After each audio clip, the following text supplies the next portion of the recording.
अरे खुश आमदीद। नवान, कैसी है मेरी प्यारी बेटी?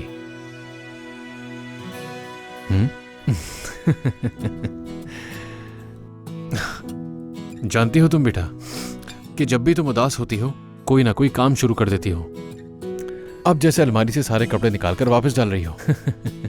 आप आए, अच्छा लगा। अरे अब किसका फोन आ गया? बस 1 मिनट जरा बात कर लूं? Please please. थोड़ी जरूरी बात है। जी हेलो, कहिए। बस 1 मिनट देना बेटा। जी जी कहिए, सुन रहा हूँ। मुराद साहब, मैं लेबोरेटरी से बात कर रही हूँ। आपने जो टेस्ट करवाए थे उसकी रिपोर्ट्स आ गई हैं। ठीक है, आप मुझे भेज सकती हैं। सर आज तो डिलीवर नहीं कर सकते, मंडे तक डिलीवर कर देंगे। ठीक है। इस दिन का तो बेसब्री से इंतजार था मुझे।